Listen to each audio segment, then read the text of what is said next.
Hairani Official.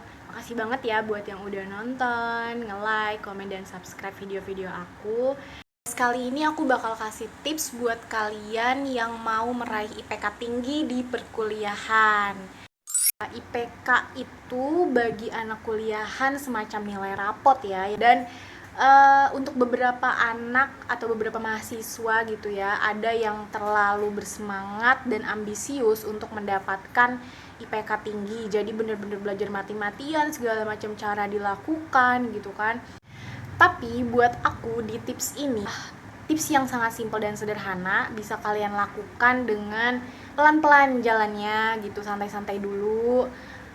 Dan tidak terlalu aku rekomendasikan untuk ambisius banget di sini ya, karena kita punya kemampuan sendiri-sendiri ya, dan dibikin enjoy aja. Karena menurut aku IPK tinggi atau enggaknya itu tidak mempengaruhi kalian di dunia masa depan kalau skill, hard skill dan soft skill kalian itu mumpuni. Oke, langsung ke tips yang pertama. Tips yang pertama ini adalah kalian harus mencari materi-materi sebelum perkuliahan dimulai. Nah, kalian minimalnya aja cari materi di bab pertama setiap matkul itu. Kalian tinggal cari di Google aja, cari kayak semacam PDF-nya atau materi yang menyinggung tentang mata kuliah itu deh pokoknya. Jadi saat kuliah pertama nih, kalian tuh udah nyambung gitu sama perkataan dosen, karena kalian udah sempet nyari kan, udah sempet mereview sedikit lah tentang mata kuliah yang akan diajarkan tersebut. Tips yang kedua adalah kalian harus rajin masuk ya guys.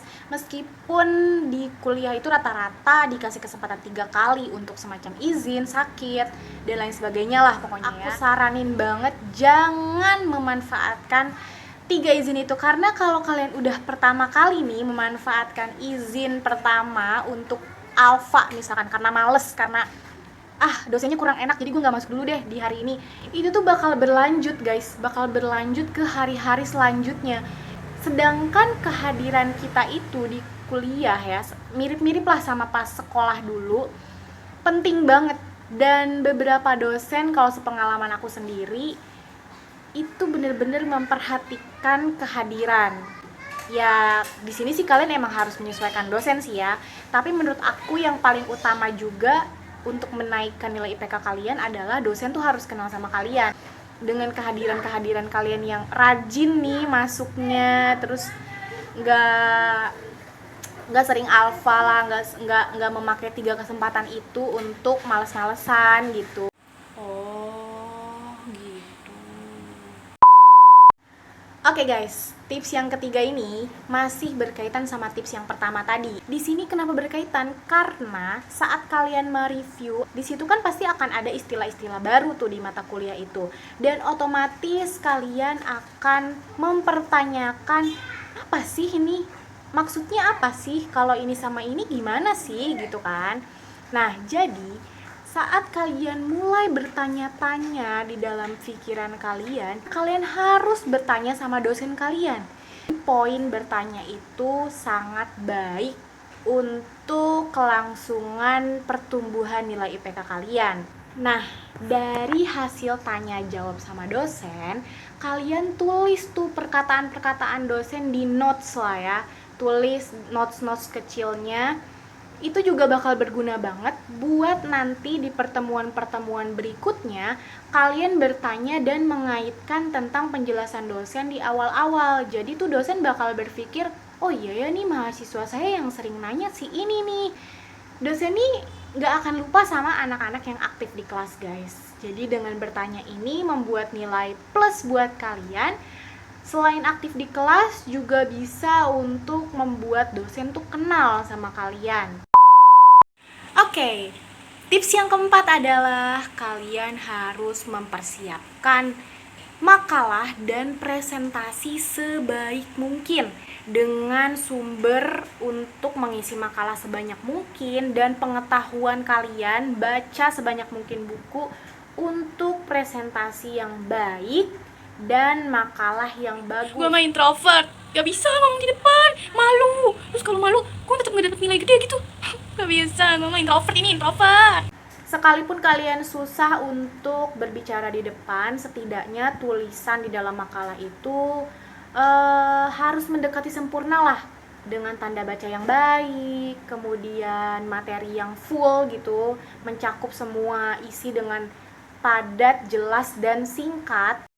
Oke, untuk membuat makalah dan presentasi ini mungkin setiap jurusan beda-beda dan setiap dosennya juga beda-beda. Tapi dengan kalian memperhatikan membuat makalah nih dengan sedetail-detailnya dan sejelas-jelasnya sebisa mungkin, itu akan membantu kalian di UAS dan UTS nanti.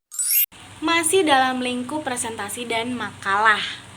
Biasanya setelah presentasi diharuskan untuk membuka pertanyaan untuk teman-teman kalian dan kalian yang menjawab. Nah, disinilah kegunaan kenapa kalian diharuskan mencari pengetahuan dan referensi yang banyak untuk mengisi makalah kalian, yakni untuk membantu kalian menjawab pertanyaan dari teman-teman kalian. Aku menyarankan untuk menjawab pertanyaan secara kritis dan singkat, padat, jelas. Kemudian untuk kalian yang hanya sebagai audiens, kalian bisa memanfaatkan diskusi ini untuk sering-sering bertanya atau membantu teman kalian menjawabnya. Dan tips yang terakhir guys, yaitu kalian harus memperhatikan aturan-aturan yang dosen berikan. Karena setiap dosen itu memiliki kepribadian yang berbeda, pastinya memiliki aturan yang berbeda juga saat di dalam kelas. Ada dosen yang killer, ada yang terlalu baik, ada yang biasa-biasa saja, ada yang santai-santai aja. Ikuti semuanya dengan baik-baik saja. Jangan sampai kalian mencoba untuk membantahnya, karena untuk kalian yang emang berniat banget untuk menaikkan IPK, salah satunya ya dengan mematuhi aturan ini.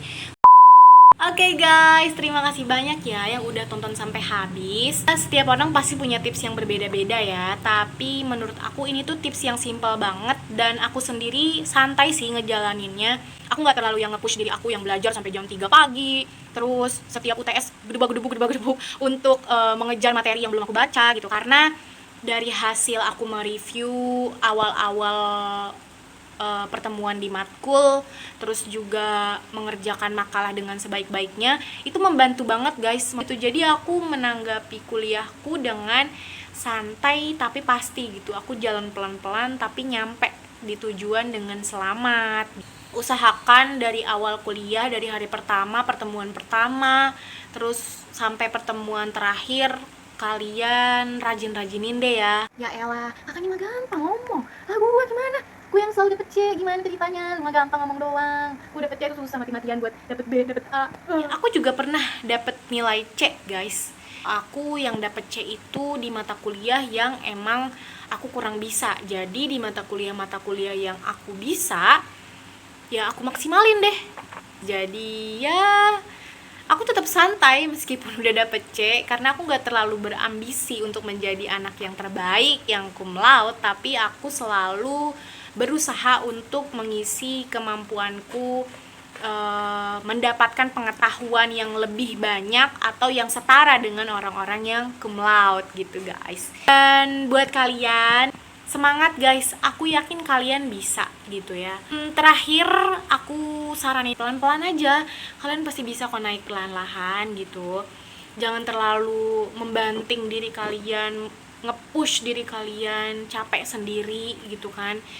Kita nggak usah mikirin hasil yang terlalu bagus dulu gitu, tapi kita nikmatin perjalanannya. Dan semester ini buat yang para mahasiswa-mahasiswi yang kuliah, semangat ya, semangat. Pokoknya kalian bisa. Kalian bisa.